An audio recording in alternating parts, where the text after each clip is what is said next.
Hey everybody, how you doing? Jamaica, Jamaica. Today I'm just here just encouraging us as Jamaicans to keep our heads up, that in spite of what is happening in the country, to remind us that we're a great people, to remind us that we are able to do exploit. We have done it in the past, we are doing it now, and we will continue to do it. A lot is happening in our country.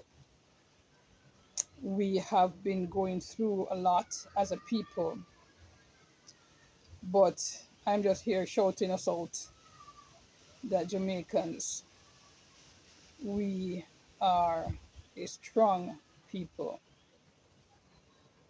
Our constitution is being revisited. It is an opportune time for us as a nation. It's time to get rid of the king, get rid of that institution that has oppressed, that has caused the oppression of a people and still do through their corporate structure. Um, it is a interesting time, and I know that we have a lot dealing with, but the Constitution is such a fundamental part of our existence that I really want to encourage us as Jamaicans to not lose focus on it and not to lose sight of it. I mean, I will talk about the Constitution all the time, especially like we're in this season, to remind us that this is a very important exercise that will guide the future of Jamaica. We need to elect a president, whether we keep a president, and I am one who will be for keeping a president, because we need to have a separation of powers to ensure that we have a deep democracy. There are other ideas that I believe we have clamored for: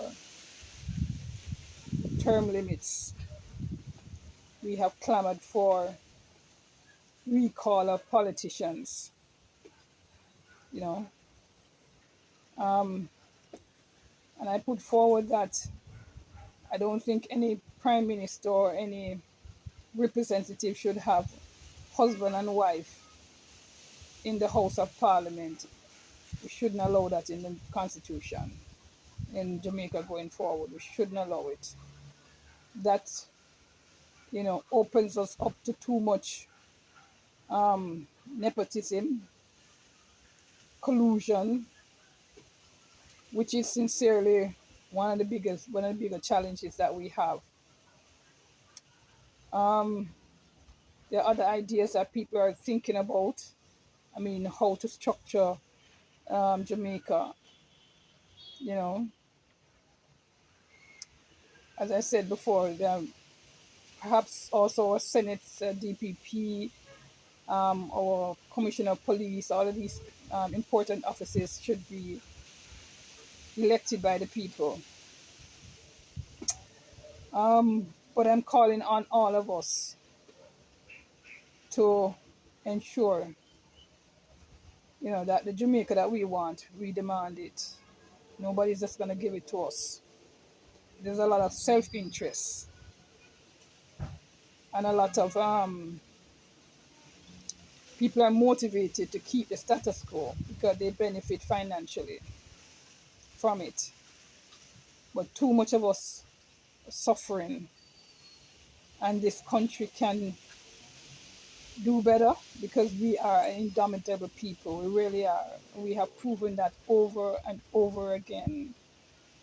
So we can't afford to allow 63 persons to carry us into the abyss, the destruction. We have got to find a way. It's an important time in our history.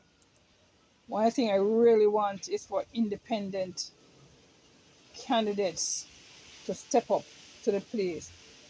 We have to have alternatives. If we really think that what we've had or what we have not worked for us, then we need to be the answer. We can't expect the answer to be coming from outside of us. We have to be that answer. So, Jamaica, we're a strong people. We deserve to have a good life, for we have a good land. And so let us be the change that Jamaica needs. But Jamaica needs a change. A lot of our brothers and sisters have died. Bloodshed, innocent bloodshed. You know, frustration has caused the demise of family, the demise of community. But we have a land that can feed all of us. We have a land that can feed all of us. But we all have to pay attention to the process. Don't leave it to anybody. Don't leave your rights. Don't leave your freedom. Don't leave it up to anybody. Take full responsibility. Don't look for a savior. Save yourself because you have the capacity to do that. So, just encouraging all of us as Jamaicans to continue the fight, pushing for the Jamaica that we deserve and that we are demanding. What good? Till we see you again.